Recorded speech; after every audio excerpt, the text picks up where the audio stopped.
hello. Good evening, good morning, good afternoon to all of my continents: Asia, Africa, Europe, South America, North America, Australia, New Zealand, um, Antarctica. Now I am naming more than just continents. At some point, I also named Madagascar.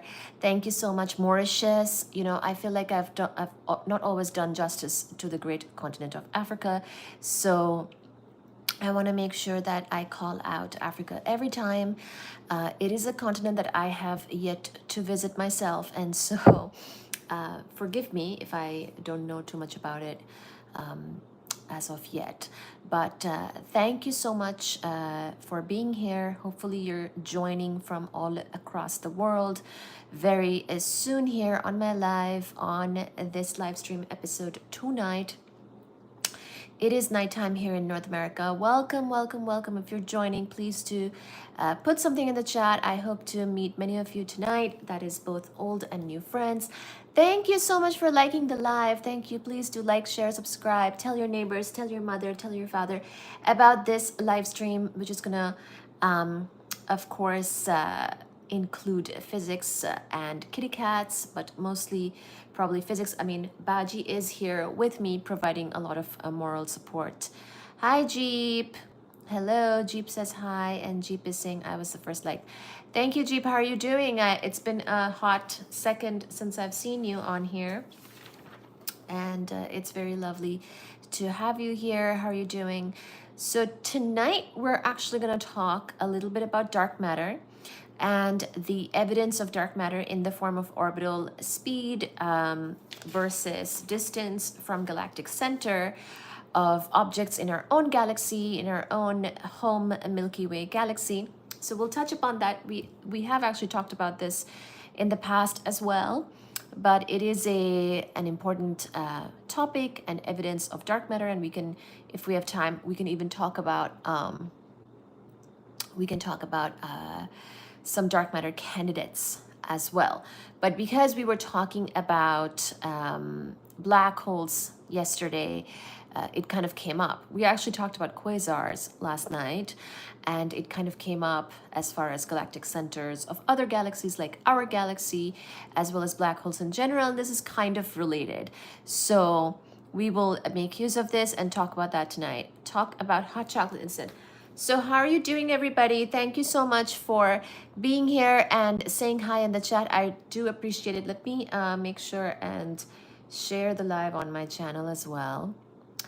Thank you. Thank you for liking the live, and thank you for being here.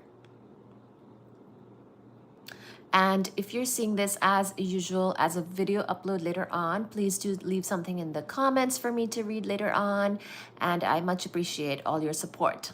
Thank you. Okay, and also please like, share, and subscribe as usual. Let me see.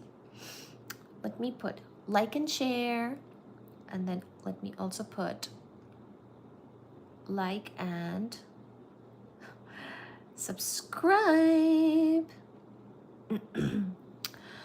Acacio, that's me. Believe it or not, I'm back. Acacio, oh my gosh, how have you been? Here we are, my friend. Muchas gracias for joining. How are you doing? Here I am, and here you are. You're back from where? Last night you were not there. We were very sad. Like and subscribe. That's me. The moon. Have you been in the moon? Oh my gosh. I am so very happy to see my friends. We are live. I will put it in the chat. Well, not the chat. I will put it on my channel. And usually I wait and say hi to everybody that's joining, and we chit chat for a little bit, but I might just go ahead and start the topic in just a second here. Ooh, I will pin my message that says to like and subscribe. There we go. Thank you for joining.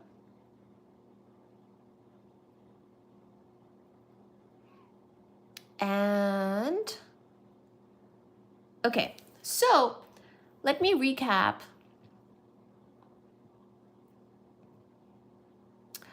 Acacia says, I was there and I gave you my like, but I was falling asleep. Oh, I'm sorry. So we won't stay too late tonight. I understand people have to go to bed. So how about we quickly talk about our own galaxy and the orbital speed versus distance from galactic center of the objects and the evidence of dark matter, and say hi to everybody, and then we will wrap it up in an hour or so. Okay, what is this live stream about? This is going to be about astronomy, physics, astrophysics, cosmology, but more specifically tonight we're talking about dark matter evidence and probably some dark matter candidates. So this channel, we discuss physics and cats. We show cats, we show myself, and we talk about physics. And mainly we cover astrophysics, astronomy, cosmology, astrophysics, astronomy, cosmology, physics. Yeah, those topics under physics. Please do like, share, and subscribe. Please double tap the screen and give us some likes. Thank you so much. We will get started. Hello, Chris. Hello, Wayland. Hello, Jeep. Hello, everybody. What's dark matter? That's exactly what we'll talk about. So we are part of the Milky Way galaxy, and there is a supermassive black hole at the center of our own galaxy. Now, there were some interesting ways in which this was found. We actually found that even though black holes are black, as in even light cannot escape a black hole, at least classically speaking, sometimes a black hole can give itself away by having things around it that's kind of falling into the black hole.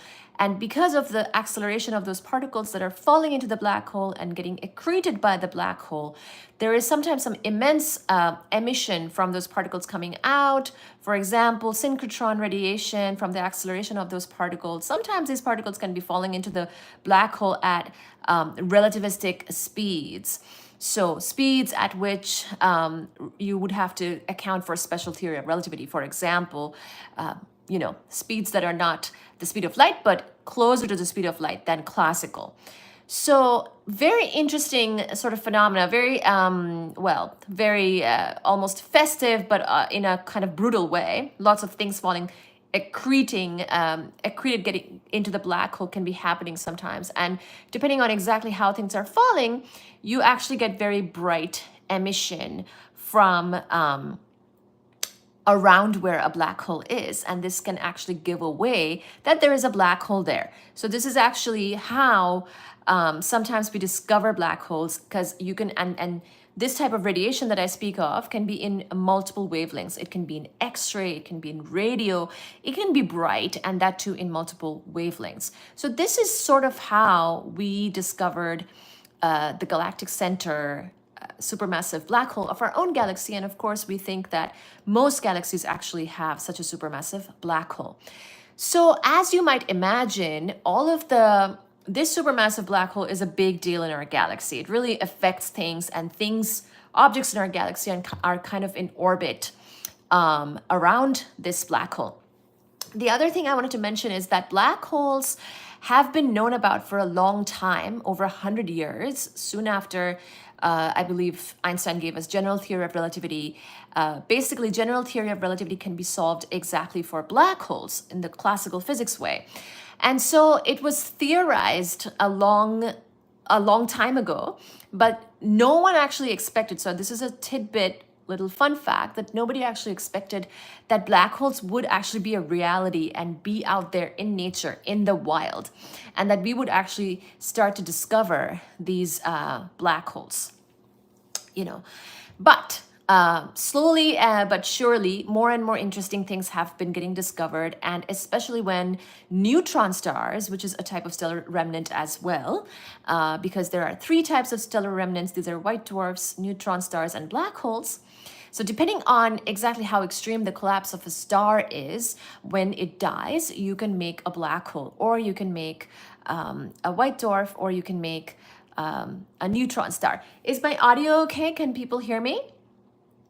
Acacia, can you confirm whether I can be heard or not. So basically, those are the three stellar remnants, and depending on the mass of the original star that dies and collapses into such a remnant, you actually might get a black hole. But even though this was theorized and general relativity, Wayland says, I can hear you. Thank you, Wayland. Even though it was theorized that we expect to have black holes in nature, nobody expected to find them because they seemed very crazy. But guess what? We actually discovered them. And as I was mentioning about the supermassive black hole at the center of our own galaxy, of course, it was discovered.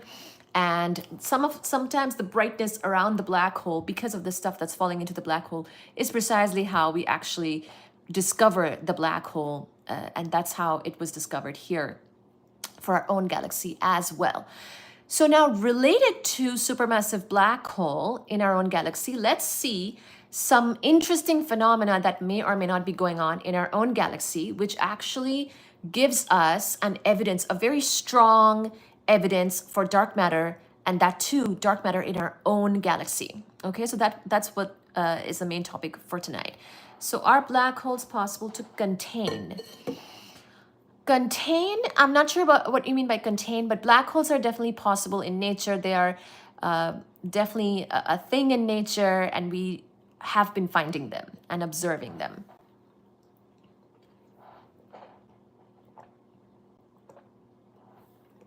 But I'm not sure what do you mean by contain. You can say more about that. Like able to control. Not that I know. I don't think so. So not that I know.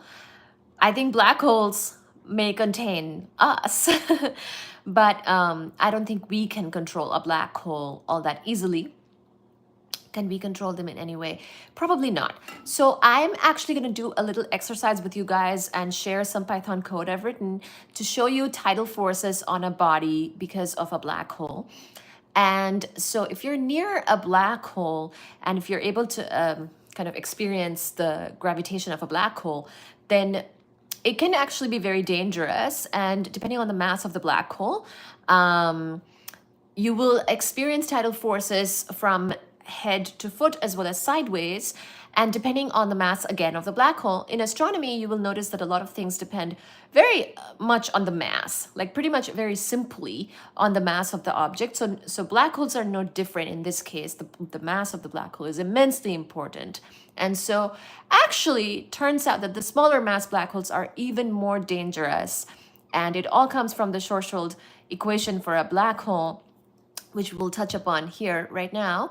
And the smaller mass black holes can exert a lot of tidal forces on a body, on say a person if you're nearby, and kind of rip you apart. So that's why I would say if you're going to jump into a black hole, to try to do something like contain it, control it, or observe it, you might want to pick a more massive black hole versus a smaller black hole. You might want to pick, for example, a supermassive black hole, because there actually the tidal forces are very minimal. Okay, so, and to prove this, I actually have an exercise for you guys that I will be sharing soon as I kind of put it together. I just have to put some slides together and whatnot. Okay, noted. I'll try that later. Yes. So, I mean, in all seriousness, if we do get the technology to go near a black hole, I think currently we're also limited by the fact that we don't travel very far. We don't really travel far enough to get to a black hole. We don't travel astronomical distances. I mean, even going to Mars is such a big deal, and Mars is very much sort of in our local neighborhood. It's in our solar system, and that too in the inner planets. So imagine if going to Mars is such a big deal, then going to a black hole would be a really big deal, you know? So I think the distance is a limit at this point, a limitation at this point. But if you do gather the technology to visit a black hole, I would definitely pick a supermassive black hole for your safety reasons. And don't cross the event horizon. If you stay outside of the event horizon, then the tidal forces on a person due to a supermassive black hole is not too bad. Okay? Now, if you cross the event horizon, then you won't be able to get out. So That's why I say don't cross the event horizon. But then if you're really curious and you want to cross it, then by all means, but just know that you probably can't share that information with us again, because nothing really, the information won't come out of the black hole. Thank you so much for visiting, and please do like, share, and subscribe. Please give us a like, double tap, and subscribe for more. We go live and we post a lot of content, videos, and shorts on all these types of topics, okay?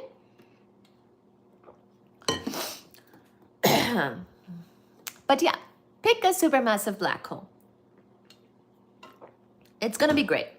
So, next we will talk about our own galaxy and certain motion of objects in our own galaxy around the galactic center. So did you guys know that we're all kind of orbiting? So you know how the moon is orbiting the Earth. The Earth is orbiting the sun. Well, the sun is actually orbiting the galactic center of our own galaxy, okay?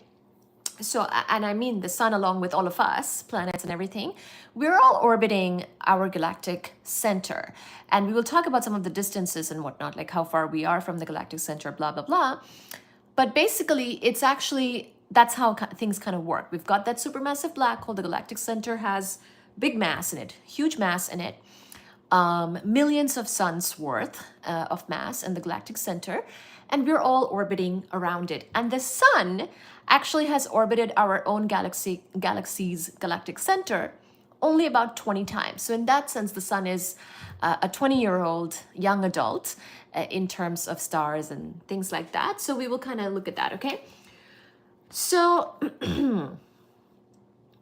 let's see. So we are referencing, by the way, this book called Foundations of Astrophysics.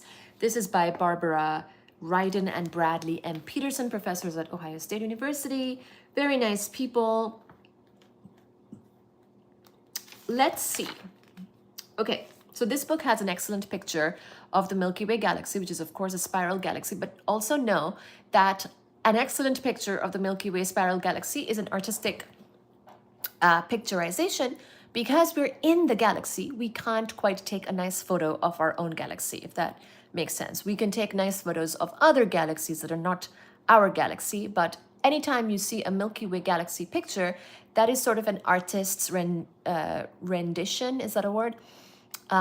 It's not going to be a real photo, okay? Because we are in the galaxy. So if we would have to send the camera out of the galaxy and then take a photo, which we haven't done yet, if we wanted a photo of our own galaxy, you know, from and see the full spiral and all that stuff. So let's see the sun's orbital speed. So there are some numbers that we're going to talk about here. So hang in there, hold tight. It's going to be great.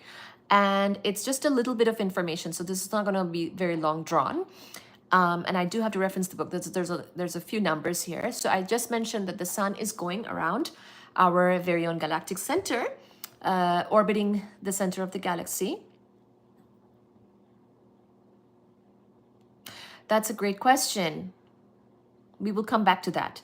So the sun's orbital speed around the galactic center is estimated to be V naught equal to 220 kilometers per second.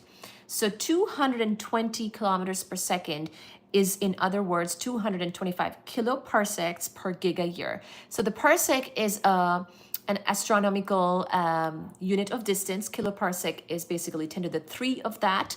So oftentimes we say things in parsecs, kiloparsecs, megaparsecs. Kiloparsec is sort of the order of the length of a galaxy, or several kiloparsecs is generally the length of a galaxy like ours. Megaparsecs would be something like something extragalactic away, you know. And then we sometimes have gigaparsecs. We actually have events, transient events in the sky called gamma ray bursts. Those kind of happen order of like gigaparsecs away. So parsec is something, just get comfortable with the notion of it. You can even Google it and see exactly what it is, what the unit is. But pretty much oftentimes we say things in terms of parsecs and sometimes giga-years, because giga-years is of course is a billion, 10 to the 9 years. And because this is astronomy, long times, long distances, so we will say this in that. Okay, so the orbital speed, so the sun, our solar system going around the galactic center, orbital speed is 225 kiloparsecs per giga year.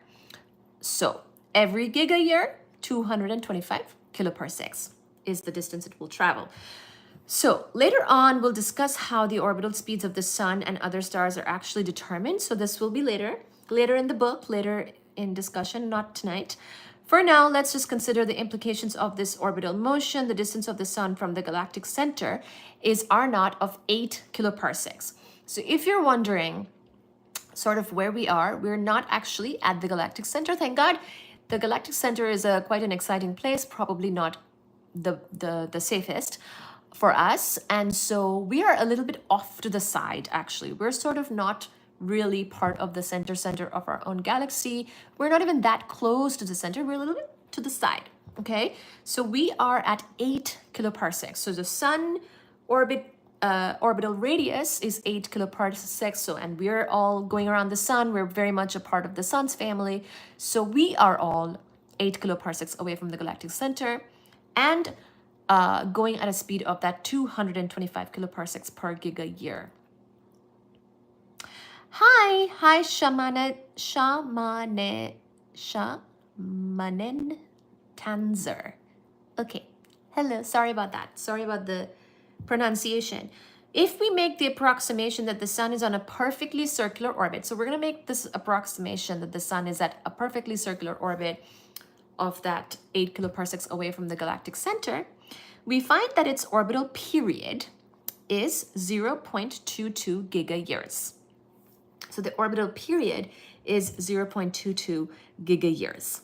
During the sun's 4.6 giga year lifetime, so the sun is a pretty young star of only 4.6 giga years or 4.6 billion years old, similar to our age. We're all about 4.6 as in our planet's age, Earth's age. So during the sun's 4.6 giga year lifetime, it has gone around the galactic center just over 20 times. So from its period, we get this. So as I was saying, the sun is quite young in terms of its exploration in this galaxy as well. It's gone around the galactic center only about just over 20 times. So in that sense, it's a young adult. To find out how much mass is inside the sun's orbit, we may use Kepler's third law. So Kepler's third law, hi Stephen. Kepler's third law is something that we can use even for this. So we have mass of the sun plus mass of G, which is the mass inside a sphere of the radius that we're considering. That's going to be equal to a to the cube over p squared. So as you might be familiar, Kepler's third law gives us a relationship that kind of connects the masses of something to the semi-major axis of its orbit and the period of that orbit. So that's what this is. So all the mass is on the left side, and then the right-hand side has a cubed over p squared, where mg is the mass measured in solar masses here inside a sphere of radius 8 kiloparsecs in this case, because we want to consider our own orbital radius from the galactic center, centered on the galactic center. A is this A, the semi-major axis, or in this case, we're considering a circular orbit, so same thing, is going to be 8 kiloparsecs. And the P is going to be that period, so 2.2 times 10 to the 8 years, which is the period. Strictly speaking, it must be confessed, we can only use Kepler's third law if the two bodies involved are spherical. So this is a bit of an approximation that we're making, because strictly speaking, Kepler's third law is for spherical bodies. And this is sort of not really spherical, right? It's sort of a distribution. So since the matter distribution of our galaxy is flattened, the mass mg computed from this equation we just talked about will be slightly inaccurate. Still, it will be good enough for a first estimate. We're just trying to get an estimate. Since the mass of the galaxy is much greater than the mass of just one star, we may assume that mg is much, much greater than m solar for that equation we had. And we can just kind of say that mg plus m solar is approximately equal to mg, because, the sun's mass is in there, but mg is all of that mass contained within the 8 kiloparsecs. So let's just forget about the m solar. So drop that. So 93. So after this, we can actually solve, right? Because now we have mg is approximately equal to a cubed over p squared, where a is 8 kiloparsecs, p is the 0.22 gigayears. And so now we can solve for mg, and we can get what mg is, thank God. Because we've done a few approximations, but it's okay. We can still find out. So what is mg? mg is 9.3 times 10 to the 10 solar masses. So we're getting all the masses in terms of our sun's mass. And this turns out to be 9.3 times 10 to the 10. 10 to the 9 is a billion, so 93 billion. 93 billion solar masses is that mg. So all of this was to figure out what is the mass that's within that 8 kiloparsecs. It's 93 billion solar masses. So it's a lot of mass, especially when you consider that the total luminosity of our galaxy is merely 23 billion solar luminosities. So we're thinking that 93 billion solar masses is quite a bit of mass, because we have an estimate. We also have an idea for the luminosity of our galaxy. Luminosities is something very important in astronomy. Pretty much, if there's a source, if there's an object that's from which we can get light, we would like to know its luminosity. So we know the luminosity of our galaxy is only 23 billion solar luminosities. So the material of which our galaxy is made must have, on average, a higher mass to light ratio than the sun. Because if all that mass is producing only 23 billion solar luminosities, then our sun, basically that mass versus the light, must be kind of high for other things in the galaxy. This would sort of suggest that. The material of which our galaxy is made, once again, on average, a higher mass to light ratio than the sun, because the sun's, sun's mass versus sun's so luminosity seems to be kind of different than that 93 billion solar mass versus the 23 billion solar luminosity. Moreover, the mass mg equal to 9.3 10 to the 10 solar masses contains only the mass inside the sun's orbital radius. So this is only for the 8 kiloparsecs. So within the 8 kiloparsec orbital radius from the galactic center is this 93 billion mg, the 93 billion solar mass mg. So that's a lot.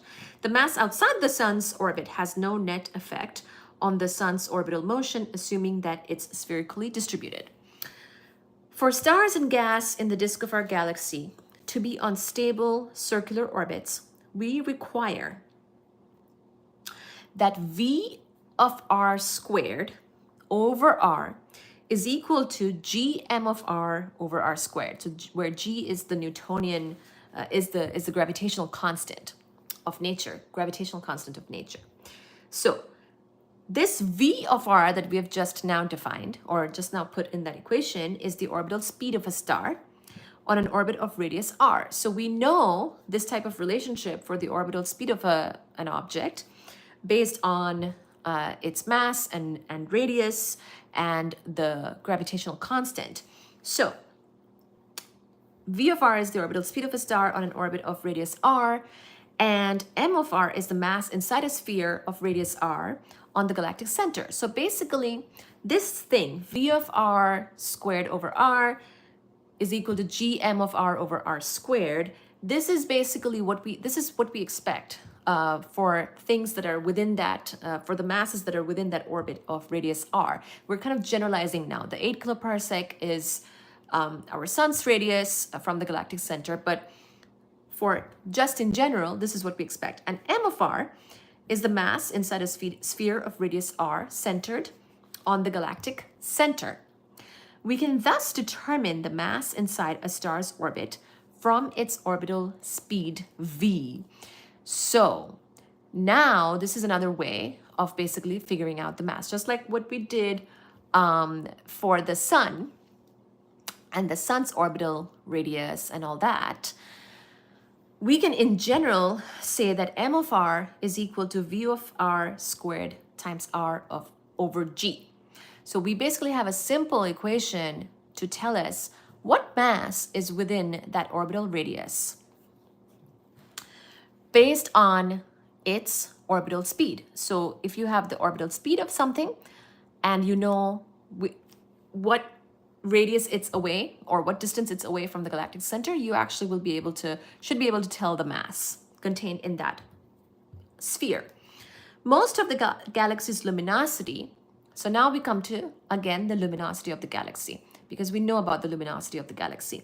Most of the galaxy's luminosity is provided by the disk. So our galaxy has this part called the disk, whose brightness falls off exponentially with a scale length Rs, which is equal to 3 kiloparsecs. So within 3 kiloparsec is most of the luminosity. Thus, most of the galaxy's luminosity lies inside the sun's orbit.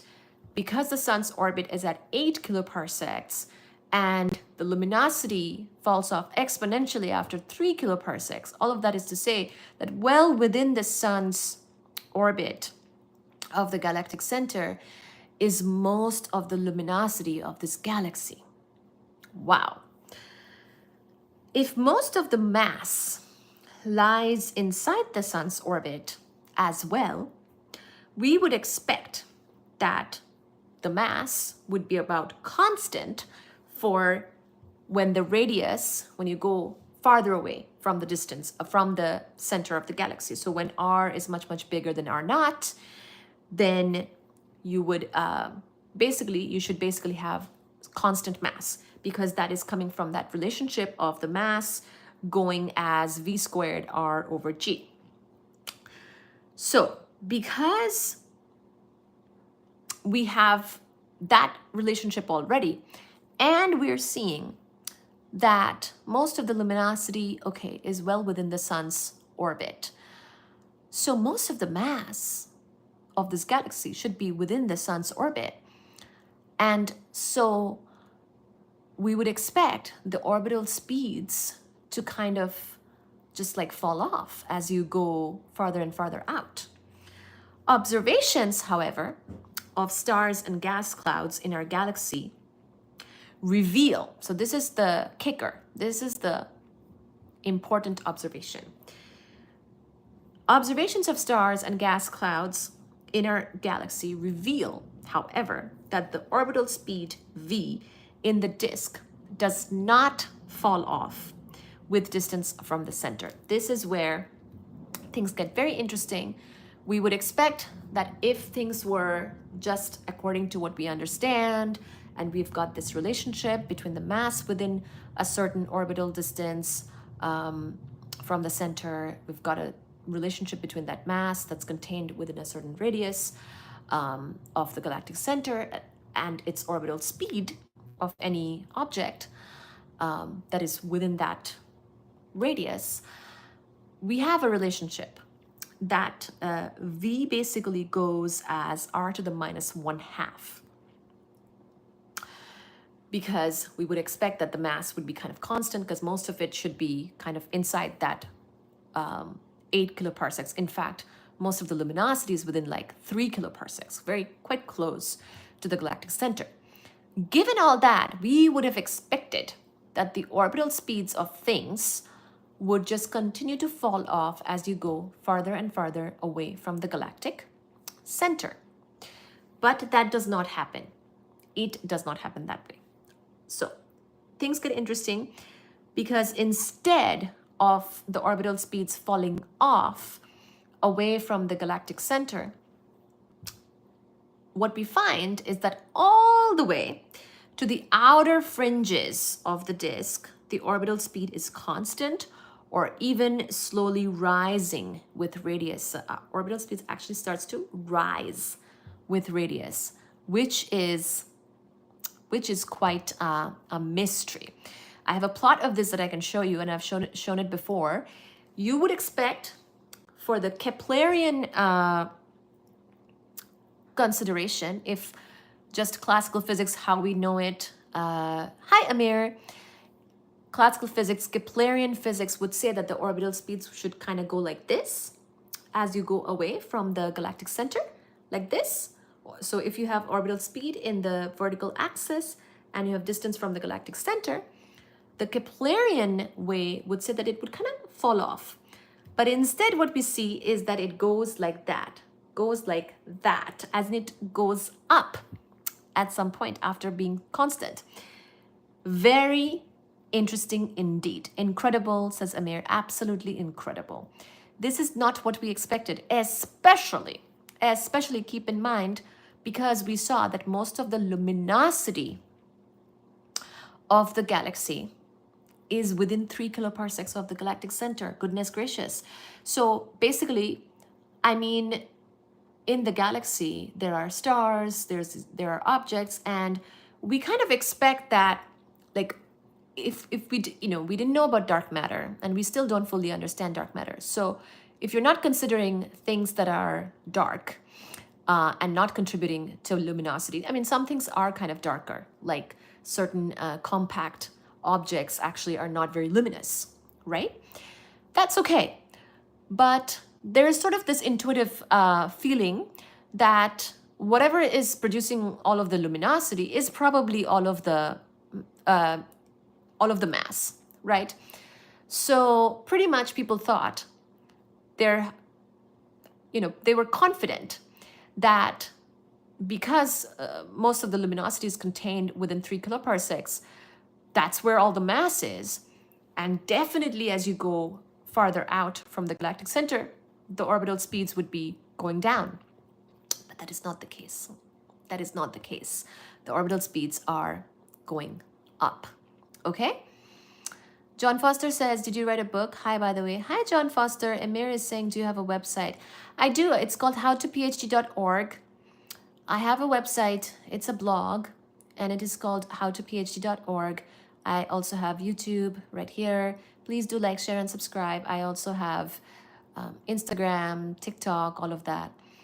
And John Foster is asking, did you write a book? I did write a few books. It's there on Amazon. So yeah, thank you. I don't have a book. I don't have a book on this stuff yet. I have a book on gamma ray bursts. I actually have a short review, utilizing lots of sources, of course, on gamma ray bursts. It's a topic from my PhD. And I have other books, all on Amazon. If you check with my name, you can find them. But also, most of the content in my books is also in my blog, howtophd.org. So you can also check that out. I used to have like a mailing list. I don't even do that anymore. So, it's all free, up to you. Check it out. Thank you. And the blog is a little bit not so active right now, but I will add more information soon here. It's been going on for many years though, so you have a lot of reading to do if you want to go read the blog. So yes, thank you for asking. Website howtophd.org, and books are on Amazon. And the website howtophd.org also tells you about the books. So if you're looking for the books, you can find them. I have 3 ebooks on my website. Oh, very nice. Thank you for sharing, Amir. Amir Valejos, I'm subscribed. I've been here before. Oh, thank you so much. Oh, thank you. Oh, that is very nice of you.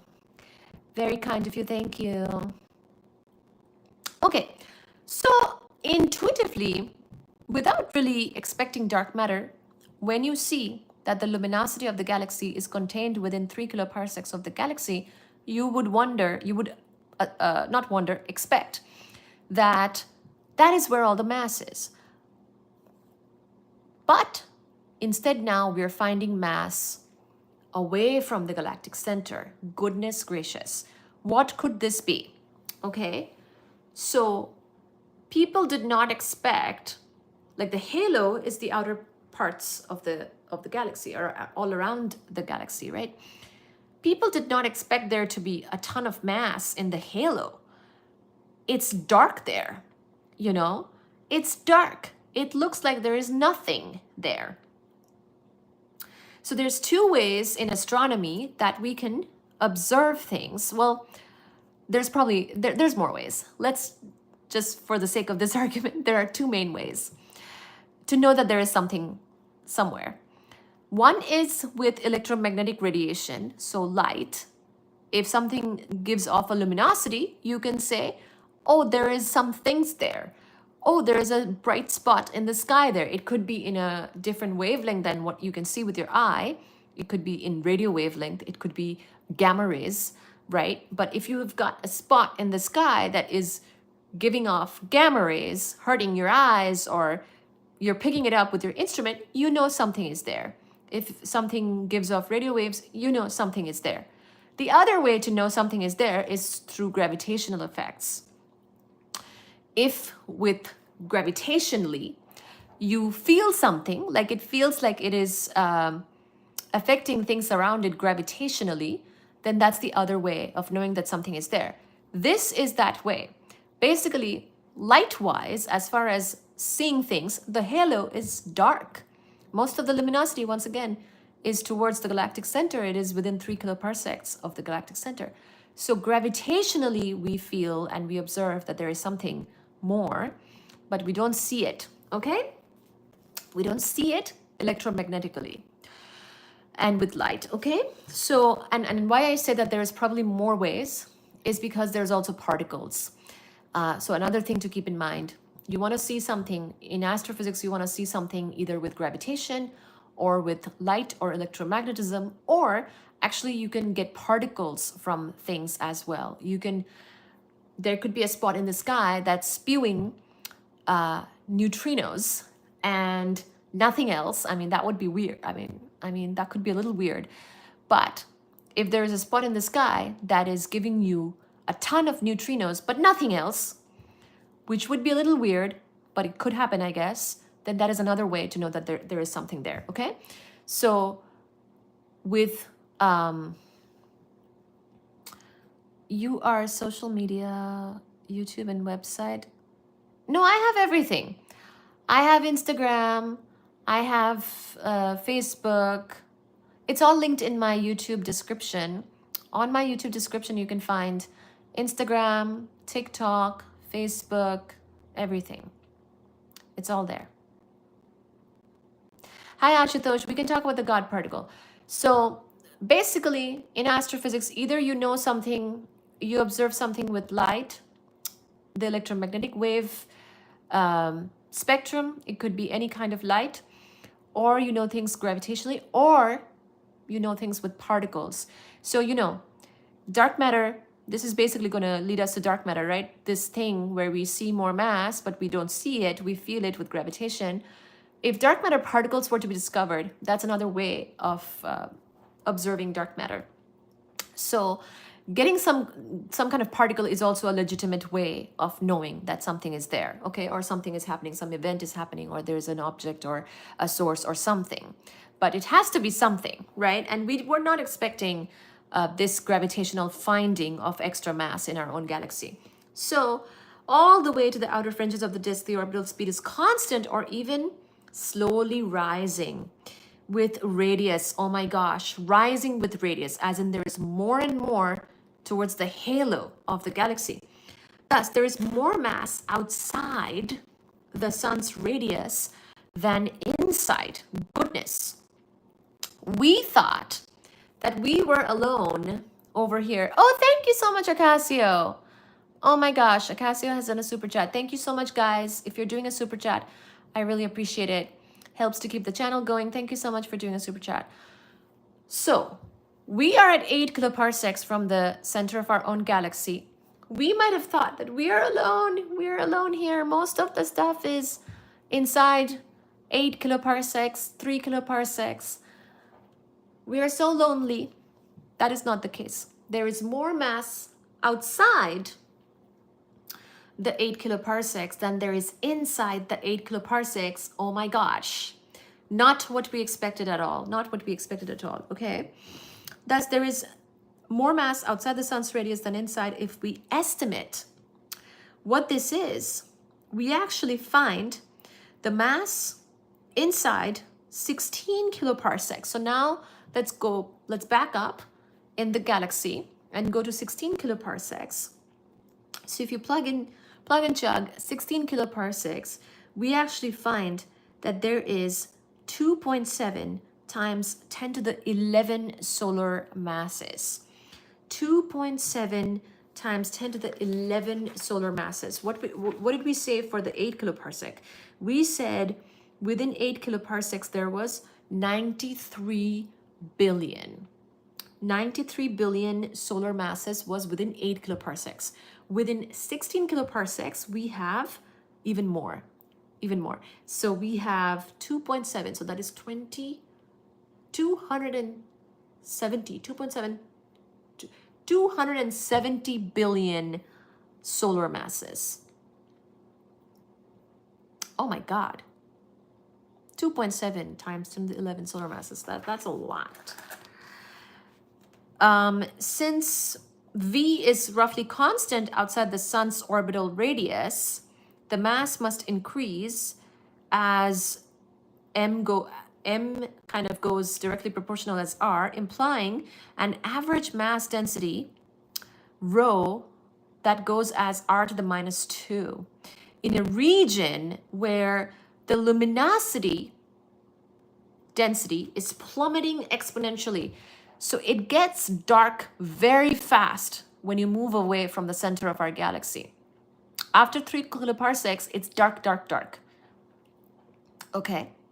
The luminosity is plummeting exponentially while the mass is going up like crazy. So this is called the evidence of dark matter from orbital speed discussions. So dark matter, I should just say, is a research topic. We don't know what exactly is dark matter. We don't know what exactly is the particle nature of dark matter. We will discuss some candidates of dark matter shortly here, but I should let you know that we don't know exactly what dark matter is. But there are a few different ways in which we know that something is out there, or some type of thing is out there that is having a big gravitational effect on things, but we cannot see it with light. So we call it dark matter because it does not interact with light. It's a type of matter that does not interact with light. We have even seen, cosmologically speaking, that it is actually the dominant type of matter in the universe. So ordinary matter, the stuff that we do understand, that is made of particles that we understand, which what we're made of, etc., that is only 5%, whereas dark matter is like 20%. So out of 25% matter, total matter density in the universe, we actually find that dark matter is the dominant type of matter. And that is coming from a cosmological standpoint. So what we just discussed, this orbital speed calculation, observation as a function of distance out from the galactic center, this is a type of evidence of dark matter, and this is astronomy.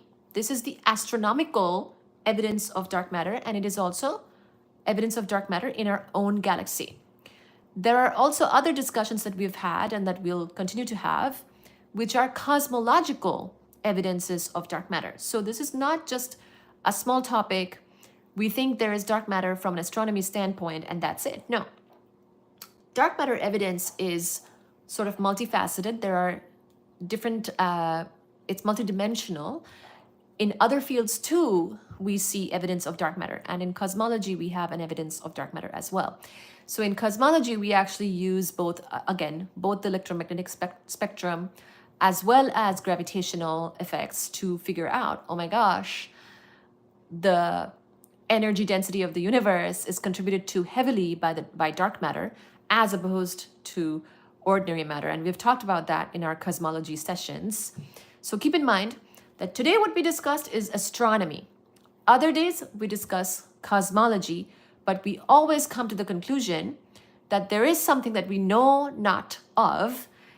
Exactly what it is, it's called dark matter because it does not interact with light, and there seems to be quite a bit of it, quite a lot of it in our own galaxy, and it turns out in other galaxies too throughout the universe, and Lots of times it looks like in the halo of galaxies, we get dark matter, okay?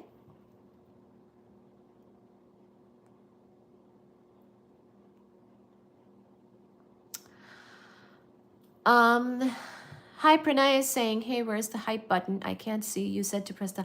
Oh, yeah. So in my videos, it might not be here on the live stream or the shorts, but under the video tab and all the videos, there's a new button now that YouTube has. It's called hype. It might be, you might have to scroll, kind of swipe the comments to see it.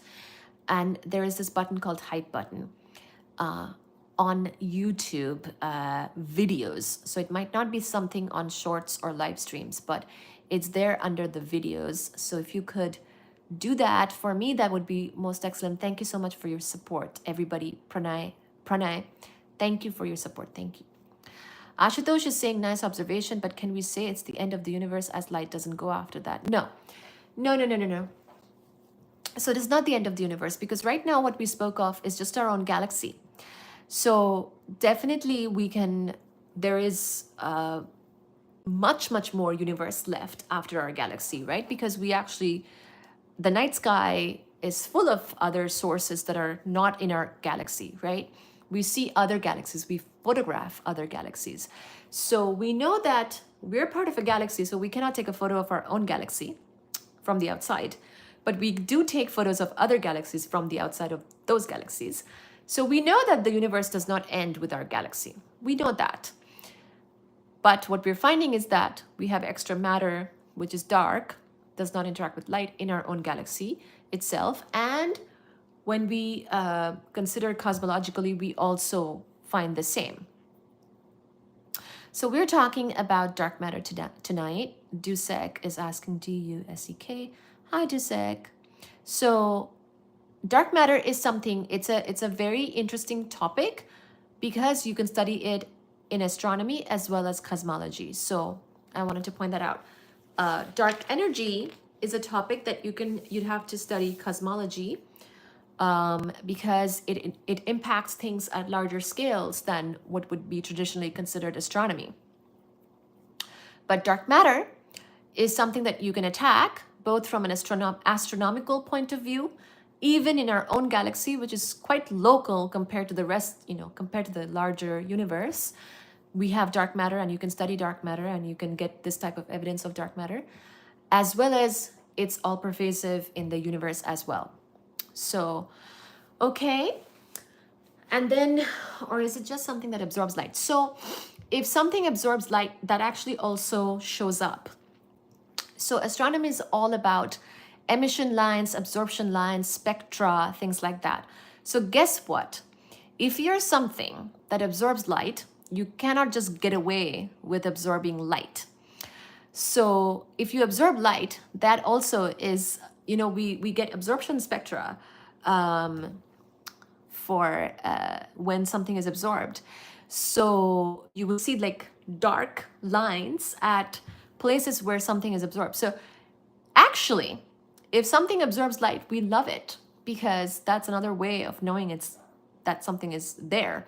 So like I was mentioning, astronomers are desperate, right? Because we have to depend, our lab is so far away, we have to depend on these sort of indirect ways, absorption spectra, emission spectra, gravitational lensing, something in the way, like there's going to be some kind of solar eclipse. How do we know? Sometimes the earth comes in the way and eclipses the sun or the moon or, all this stuff. It's not like we go to the moon to see the eclipse, right? It's sort of like that. Like there's different ways of knowing something is there or not. And absorption would not be the deal breaker here. So Rishabh is saying, is it possible to build a time machine? Oh gosh, so I don't even know. So dark matter itself is a mysterious topic. And we definitely don't know enough about dark matter to say whether we can build a time machine. Now, having said that, I should point out that going backwards in time So real quick, we'll talk a little bit about cosmology because it's one of my favorite topics. Going backwards in time is actually pretty mundane for particles. So in particle physics, we actually allow particles to go back in time all the time. So in that way, maybe dark matter is also doing that because we don't even know what the particle nature of dark matter is. So in that sense, I don't want to, say, oh no, that's not possible or something. So as far as like depends exactly what you want to do. Time machine, I don't know. Do we have a time machine at all of any kind of any way? I don't think so. But I want you to consider this whole thing about going back in time at different scales. At a macroscopic scale, going backwards in time may not be very possible. But at a microscopic scale, going back in time is actually quite normal. And it happens all the time, pun intended, with particles. And so if there is a particle nature of dark matter that gets discovered, maybe it will go back in time. So who knows? There is no entropy. Hello, last independent thinker. So there is entropy. I don't know what you mean exactly by this comment, but thank you. There is only decoherence. Please do elaborate further. Hello, everybody. Thank you so much for being here. Elaborate further on this comment, but pretty much that's what I'll say. So now, the leading explanation is that there must be dark matter in the outer regions of our galaxy as far as this orbital speed evidence goes, okay? The phrase dark matter is the term used by astronomers to refer to matter that is too dim to be detected using current technology. Dark matter might also be called invisible matter or maybe transparent matter, but dark matter is the name that has stuck. Sometimes it's confused with dark energy. Those are two different things, so don't confuse them. But I will say that dark energy is a research topic. Dark matter is a research topic, both very important research topics of the current time. The obvious question to pose is, what is the dark matter? It's hard to determine what something is made of when you cannot see it. In recent years, there have been 3 major candidates to play the role of dark matter. But I will say that all 3 candidates are just candidates and some of them have been ruled out. There is still yet no confirmation of what exactly dark matter is, okay?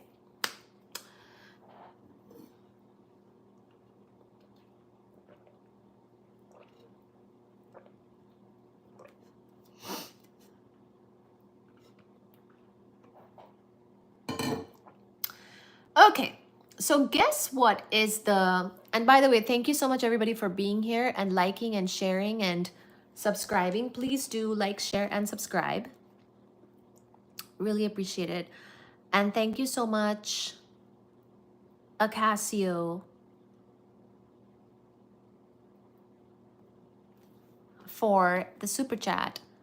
I really appreciate you. It was Acacio, right? Thank you. I liked it and I hearted it. Very good.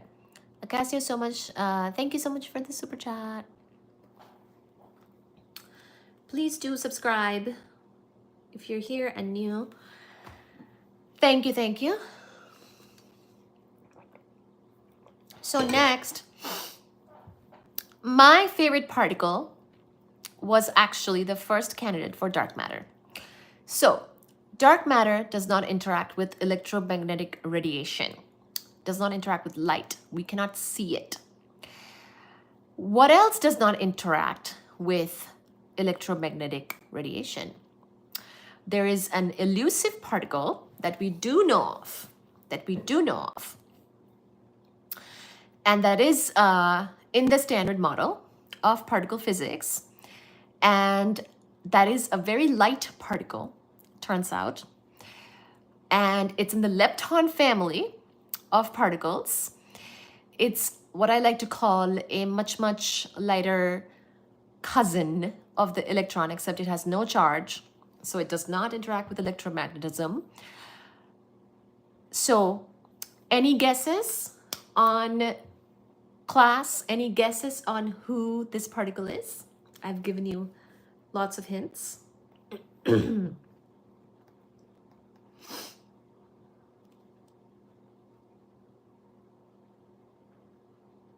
wants to guess? Somebody do it. Don't be shy.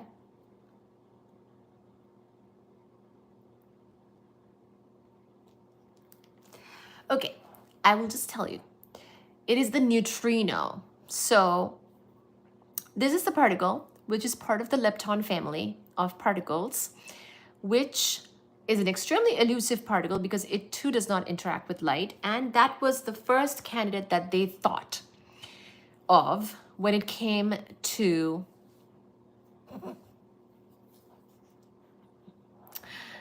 Hi, how are you doing? When it came to figuring out, or when it came to getting a candidate for dark matter. So the first candidate is the neutrino. A neutrino can interact with other particles only via gravity or the weak nuclear force. So once again, there are 4 fundamental forces of nature. These are gravitation, electromagnetic force, weak nuclear force, and strong nuclear force. The neutrino is a type of particle in particle physics in the lepton family, which only interacts via the weak nuclear force. So it is actually extremely elusive. It's very difficult to detect. So the weak nuclear force is weak indeed. The overwhelming majority of solar neutrinos zip through the sun as if it weren't even there. Since neutrinos snub photons, just as they snub other particles, they are a possible candidate for the dark matter if they have enough mass. So people thought, astronomers thought, well, we do know of one particle which is very elusive, which is very difficult to detect and which does not interact with light, does not interact with other particles, except through the weak nuclear force. So that is the neutrino. And when neutrinos were discovered and then dark matter was discovered, people were like, oh, is dark matter basically just neutrinos that we didn't know about or something, and neutrinos that we didn't account for somehow? So later on, also, they found that neutrinos come in 3 flavors. These are called electron neutrino, muon neutrino, tau neutrino. And these have different masses. So even though the mass of the neutrino is very small, but these 3 flavors of neutrinos actually have different masses. So although the exact mass of each flavor has not been determined, there are fairly strict upper limits on their mass from various experiments. Because it's so low, like the mass of the neutrinos is so low, it's difficult to get the exact mass, but we do have upper limits. Even though neutrinos are very common particles, they are actually part of many, many, many, if not all, nuclear physics reactions.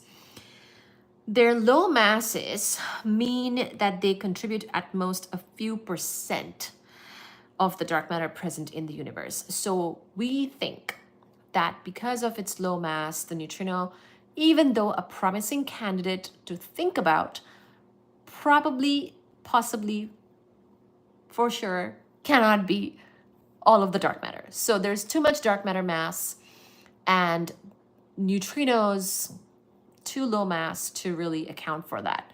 So guess what? Because the neutrinos did not help out in giving us a dark matter candidate, the next candidate that we have is the WIMP.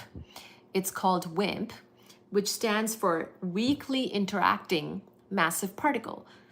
So it's kind of inspired by the neutrinos, but remember, the issue with the neutrino was its low mass. So now we've got more massive weakly interacting particles as a candidate. So now let me just say that WIMPs are purely theorized particles at this point. There is a ongoing search for WIMPs, several efforts to search for WIMPs, but this is a dark matter candidate that we don't have yet. Neutrino was a dark matter candidate that they considered, and it is truly a particle that definitely exists and whatnot. This WIMP candidate is theorized. If it is discovered, that will be great. It will give us dark matter, particle nature of dark matter, but it is not yet discovered, okay? But supersymmetric extensions to the standard model of particle physics predict massive particles that interact only through the weak nuclear force and through gravity, of course. Think of them as the obese cousins of neutrinos. Particle physicists give these hypothetical particles names like photinos, gravitinos, axinos, neutrinos, and gluinos. So this is sort of coming also from supersymmetry, which itself is a theory that needs to be confirmed. However, since they are massive and weakly interacting, astronomers lump them together under the generic label of weakly interacting massive particles. That has been going on for decades. Yeah. So we have mentioned how supersymmetry is really important and something that a lot of people rely on. Even superstring theory relies on it. And so if there is to be some confirmation of supersymmetry, that would be good, because more than one thing is relying on supersymmetry. And this type of stuff, the weakly interacting massive particles, is basically kind of under that umbrella of finding supersymmetric extensions to the standard model. So there's a standard model of particles. These seem to not be able to account for dark matter. So we are sort of extending the standard model to include more things that we have thought about, such as supersymmetry. And we're hoping and praying or thinking or predicting, whichever word you want to use, predicting basically these other extra particles that may be a thing that could account for dark matter. And also the nice thing about these particles is that they would have more mass. So because dark matter has so much mass, we need it to be something that is quite massive, is the thought behind this. So that's the second candidate, is stuff like that. Okay, so lots of experiments searching for the WIMPs, did not find it. Okay, next let's talk about the third candidate of dark matter before we wrap up for tonight. This is going to be the macho. So I think because the one candidate is the WIMP, some other people came up with this other candidate and called it the macho. So this stands for massive compact halo object. It's an acronym, massive compact halo object. And machos are basically dim, dense objects with masses comparable to or somewhat less than the mass of the sun. So think about compact objects like black holes, neutron stars, those types of things, but with mass less than the sun. Brown dwarfs or old, cold white dwarfs, so white dwarfs that are old and cold, so not much luminosity, because remember, we can't have these things have luminosity because that's the whole point. Dark matter is very dark, so whatever is to account for it has to be cold, old, dark, dim, those types of things. Neutron stars and black holes can all be machos if they're located in the halo of our galaxy. So compact halo objects. It has to be in the halo because that's where we see all of this extra mass. It has to be dim, dark, not luminous because we don't see them. If there was a luminous thing there causing all this extra mass, we would have seen it. We can't, so better be dark, better be dim. And we know of certain things that are a little darker and dimmer, and these are generally those compact objects or stellar remnants, things that stars collapse to when they die. So that's the sort of idea behind this particular candidate, which is the macho. So machos, like any massive compact object, can act as gravitational lenses. So I was mentioning earlier how in astronomy, there's always a way, right, to see something. If you think, well, there's multiple ways. If you can't see something with light, then it at least should do something with gravitation. So gravitational lens is where if you have some kind of object between you and a source of light, the object between you and that source of light will actually bend the light. So bending of starlight, this is actually something that was predicted and confirmed as a phenomena. So one of the predictions of the theory of general relativity. So this is one of the big wins of general relativity, because Einstein actually predicted that bending of starlight should be happening as a phenomena.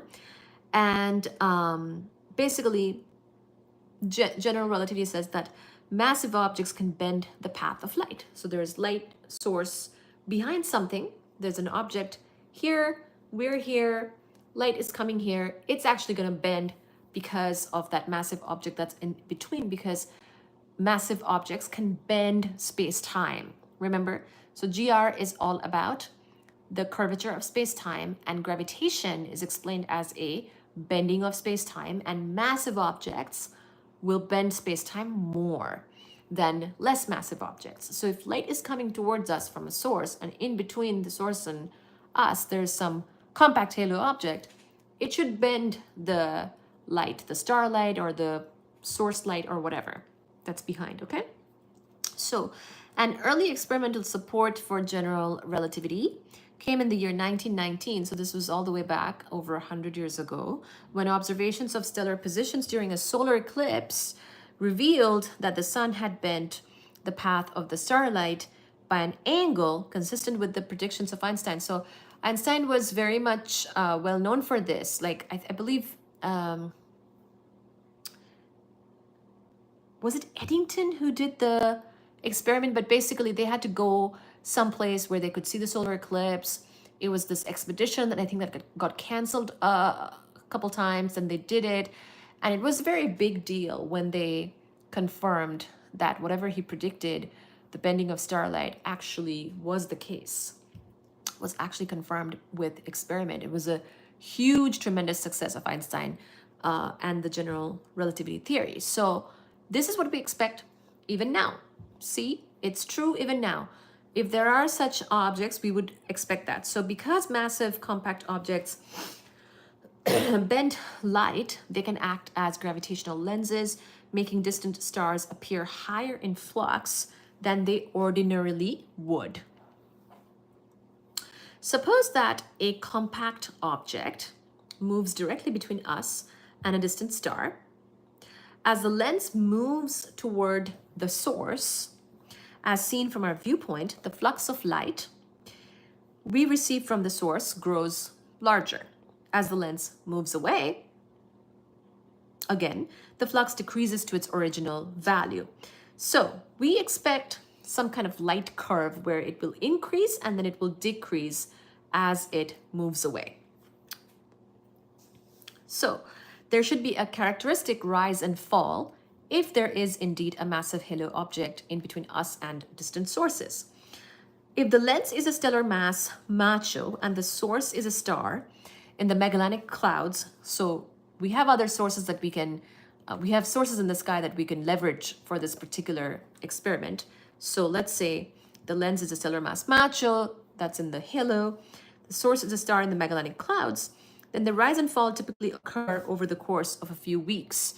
So just based on what we know about the luminosity and the mass and everything for this lens, we would expect this.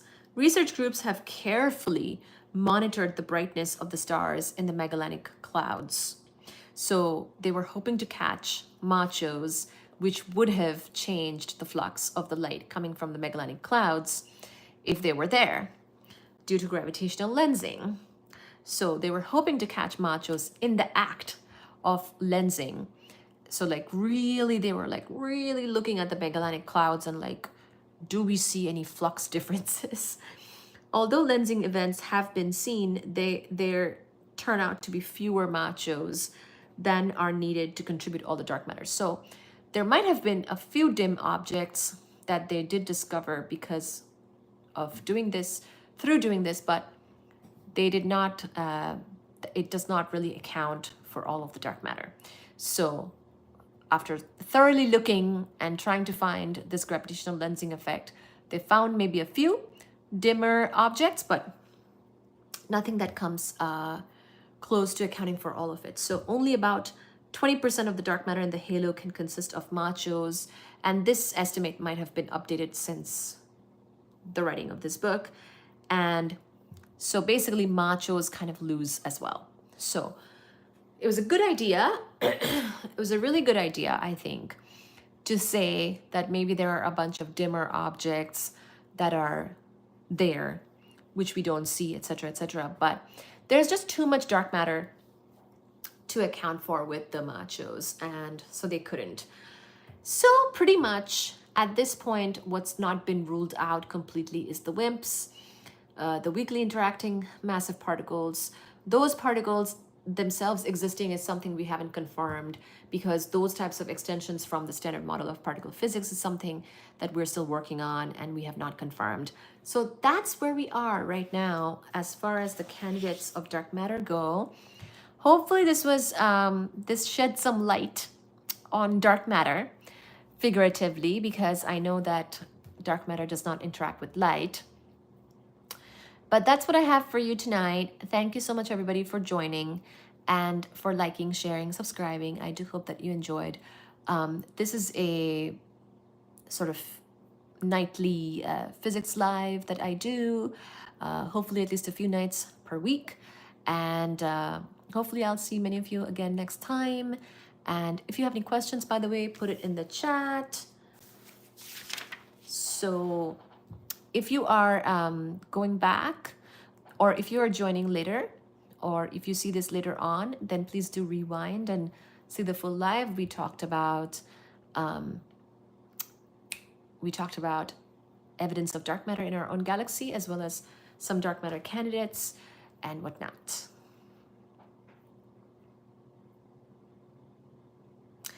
Thank you, Last Independent. Entanglement, activation, dark energy entangles across vacuum. Quantum gravity. Yes, so quantum gravity is, of course, we don't know what that is, but it is a topic that people want to hear more about. Sort of the quantum nature of gravity, the particle nature of gravity. So particle physics does not address gravitation very well or at all. So definitely there is a lot of room for improvement when it comes to addressing gravitation with quantum or with particle physics. And any ideas are welcome. Galaxies orbit around something.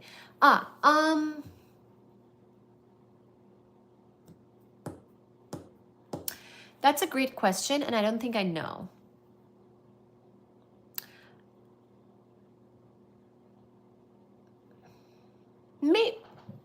That actually makes sense if they do orbit around something, but I don't know. And actually, I think what you're asking,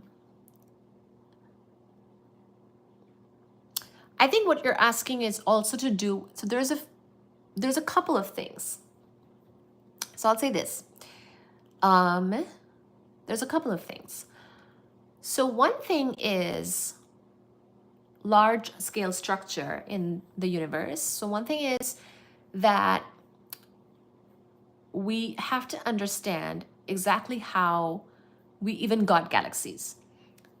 Like, we know that galaxies come from those overdensities in the smoother universe, and in some points gravitation was allowed to win, and probably dark matter played an important role in the formation of the first galaxies.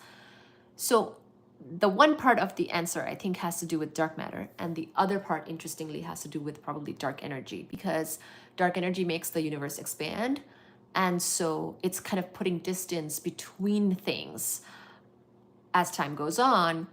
So there's also that. So basically, I don't know if galaxies are orbiting something. I do know that there is a lot to understand about large scale structure, and the distribution of matter in the universe is not random. And probably both dark matter and dark energy have a role to play there. Okay.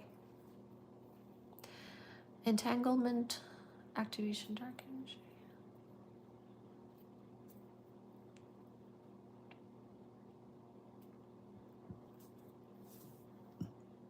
Armuniu.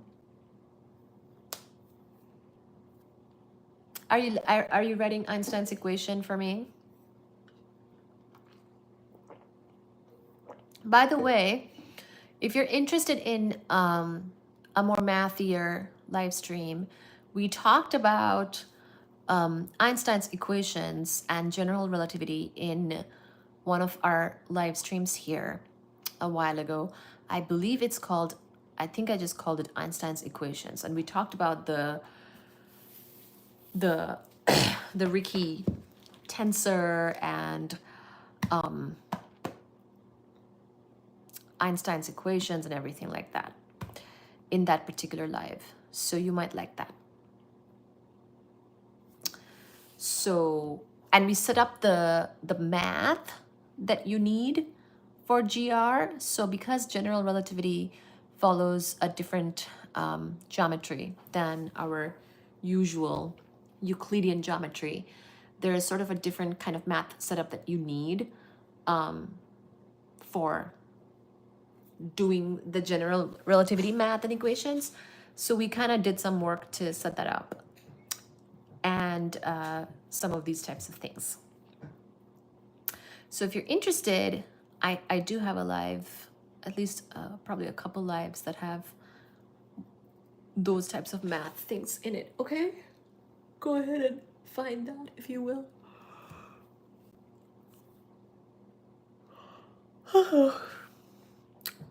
Hello. Hello, Crazy Sick Wine. How are you doing? Did I say hi to everyone? Hi, David. Hi, Crazy. Hi, Steven. Hi, Acacio. Acacio, thank you for being here and doing the super chat. Who else wants to do a super chat? How long have you been on? Quite long. I'm almost done. I'm wrapping up now. Just looking for any questions or anything like that. Last comments. Any last comments, everybody? I've been on for 82 minutes. I just saw the timer. Any last questions, comments, thoughts, love, hate? Let me know. I'm not sure that I probably won't be on tomorrow. I have plans. And I will be posting a lot of shorts videos and doing like a schedule of shorts and videos coming up. So please do check those out. Oh, you didn't get a notification. I also shared the live on my channel. You should rewind Crazy Sick Wine because today's discussion was quite interesting. We talked about evidence of dark matter. You should rewind. Can you rewind? Thank you for liking, by the way. Thank you for liking, sharing, and subscribing. Can we get 20 likes? Whenever you see this, please do like it. So, yeah. Rewind. So, let's make the channel grow. Oh, of course. Let's make the channel grow. I know, right? Can I get some help, you guys? Oh, Acacio, can I also ask you to go hype my videos? Also, Crazy Sick Wine. Actually, yeah, I'm glad you're here. So, Crazy Sick Wine, Acacio, all my old friends and my reliable friends, please do go to my channel.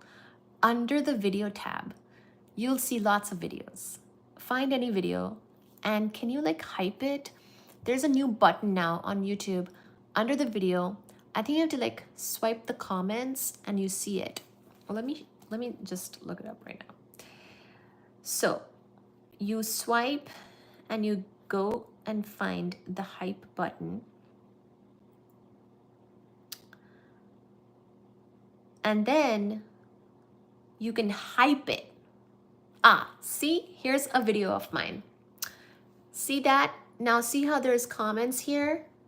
You just swipe it Swipe it, and then there is a thing called hype this video. Now, if I could hype my own videos, I would, but I can't. So this is called hype this video. It's a thing under videos. Your smile always makes my day. Thank you. Here's a smile. That was scary. So on my videos, under the video, in the comments, swipe right, or sorry, no, not swipe right. Swipe left. Gosh, I don't even know how to swipe.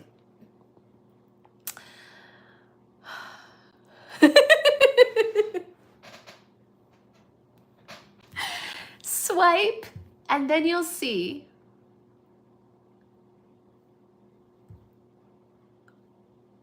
there is a thing called hype this video.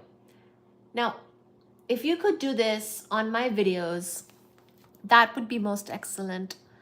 And I thank you for your kindness and help.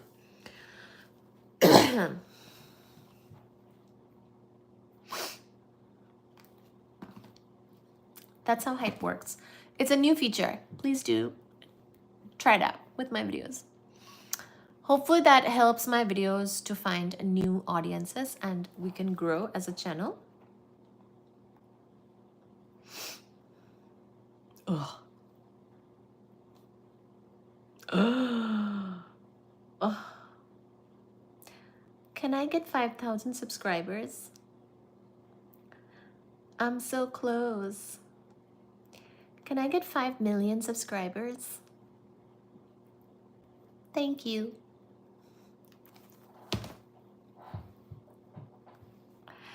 So anyways, thank you guys so much for humoring me through that and for being in the class and listening to physics. I appreciate you also very much.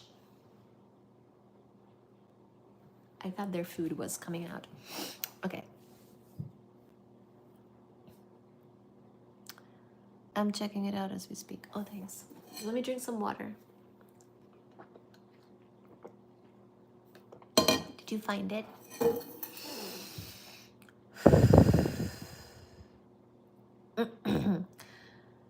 With a few deep breaths, we will say good night.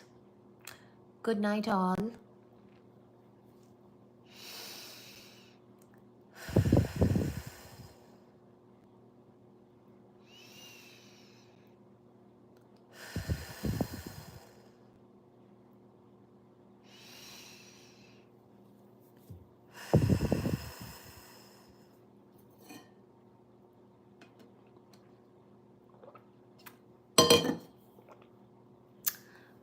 There was that time when I laughed so much. While deep breathing, nobody took me seriously.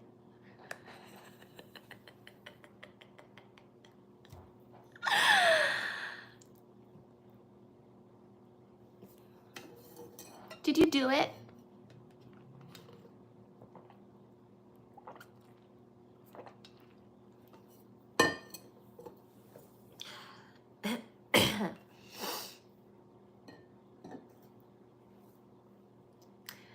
I also ordered a mic, guys. Just so you know, a new mic is coming. Oh, and also, how's your energy level? Feeling healthier lately? Yes, thank you, universe. Yes, thank you, Acacio. Muchas gracias. Thank you, God. I hope that I continue to get better and better. And yes, yeah. I went swimming today. And I went swimming yesterday. It's the best. Thank you. Thank you, universe, for our health and well-being, safety, security, comfort, and protection of me and Fuji, Suji, Baji, and everyone. Thank you. Thank you. Fuji, Suji, Baji, and our health is all I need.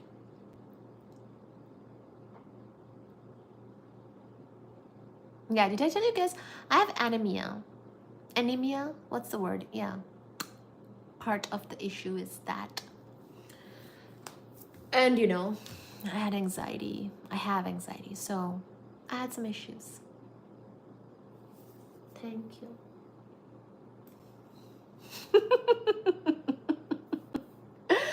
But yeah.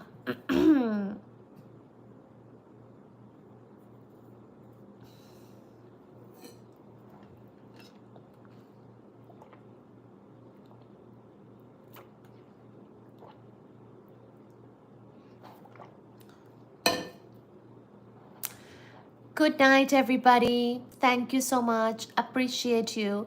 See you next time. Bye bye. Please do like, share, and subscribe. Thank you. Mwah.